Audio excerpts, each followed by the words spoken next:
Troisième combat de la soirée. Waaw waaw Modou Mbaye Dia 2 moom moo ñu woon ginnaaw noonu. Xeeru Fass moo jàkkaarloo ñun. Xeeru Fass mi ngi jógee ci Soumbédioune ndeysaan kii di coach grand-père moo ko toogal 16. Dia 2 Modou Mbaye 16 am kenn toogu ci coach sam toogul. Mi ngi noonu monsieur l'arbitre sifflé na génn seen diggante. Xeeru Fass face à Dia 2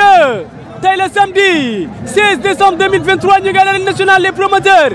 Gora Ndoye Abdou Salam à la tête de la structure Go Salam production ñu organisé troisième combat de la soirée Modou Mbaye alias Dia 2 face à qui? Face à Xeeru Fass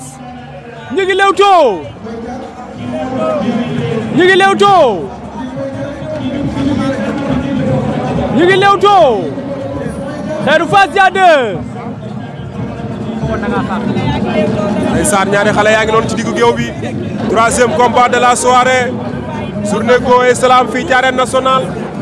Jege Star di ko pelloog Seydina Jàmmarloo TV Dina TV fii ci arène nationale ngeen koy am live am direct. waaw noonu la fa demee Jàmmarloo TV ngay am noonu wuj moom meen Jege Star Jàmmarloo TV Dina TV noonu la fa demee staru pro staru reporter yi mais kenn de yow Seydina yàlla na jàmm yàgg bëri ndaw yi yaa leen génne bañ dégg daali dama la jàmm rek am solo loo fetewul baaxul yàlla nañu yàlla suturaal yow Jege Star ngay am foofu borom Jàmmarloo TV jël na ko waaw daan na ko Xeeru Fass daan na ko Xeeru Fass daan na ko Xeeru Fass daan na Dia 2 waaw jëli bi rëy na jëli bi leer na jëli bi amul benn wérante Xeeru Fass daan na ko ndeysaan dem na mi ngi koy encouragé waaw day looloo jaadu daan mbër saafonteeg moom looloy fair play daan na ko ndeysaan noppalu nañ ba ñëw simili yi njëkk yi moo jeexoon arbitre sifflé waat na deuxième round Laye Brisserine à droite R5 à gauche R door na def déplacement R5 dafa war a xeex soo njoolee da ngay am avantage ci ndaama da ngaa war a xeex door a bëre ñi ngi lewatoo ñoom ñaar Laye mépp na tagg lewtoo bi R5 dafa war a xeex loolu mooy yoonu làmbam pour l'instant il faut mu xeex adversaire bi ñëw song bu baaxul gis nga lii mooy làmb ji dóor def retrait adversaire bi ñëw song bu baaxul nga door a bëre ak moom adversaire bi nag combat rapproché moo ko arrangé gis nga mais lii mooy làmb ji mais Laye bërekat la Laye waaw lii mooy làmb ji lii mooy làmb R5 mais jàppante bi dafay arrangé adversaire am roofo bi Laye Brisserine lay arrangé dafa war a xeex noonu la fa demee bëre dóor lan wax ouverture bëre dóor noonu la fa demee buñ ko waxee dóor bu dee ubbi buntu da ngay dóor ubbi buntu soo ubbee buntu nag nga door a ba jàpp bëre ndeysaan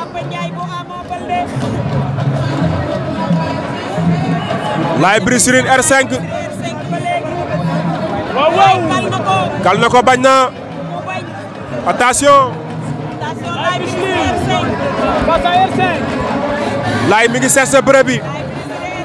da ko ndengeñ jàpp ci gañoo sëq da koy jéem a kal ndeysaan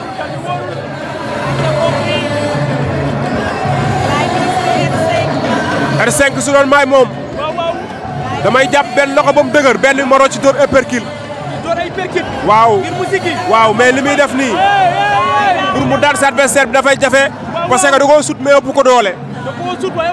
parce que Laye Brisserine bëre bi avantage am la boo xoolee mi ngi ko ndengeñ tëj bëre bi pour bële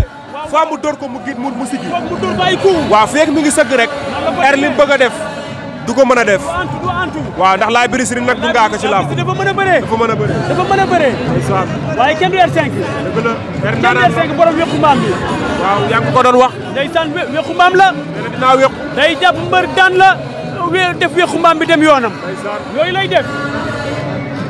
def arrêté na combat bi mais tàqalikoo bi arrangé na R5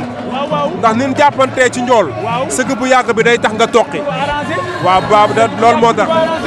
instant yi warul nangu jàppante R latéral la war a demee dóor di génn waaw mais li muy def ni xalal mais waru ko boole ak teel a song bu adversaire bi di song dafa war a def retrait waaw mais air warul nangu waaw gis nga Laye Bruce Sine caxabal na ko daan ko Laye Bruce Sine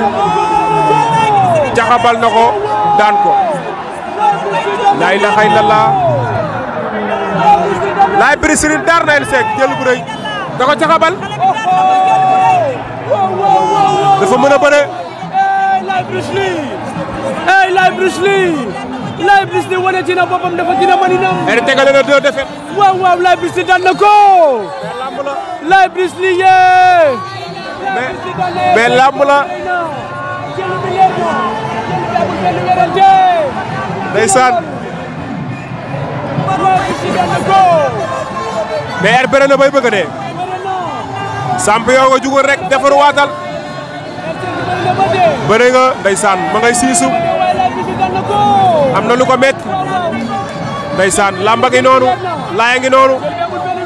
nuyu arbitre bi baalanteeg moom ak Laye Bruce Sine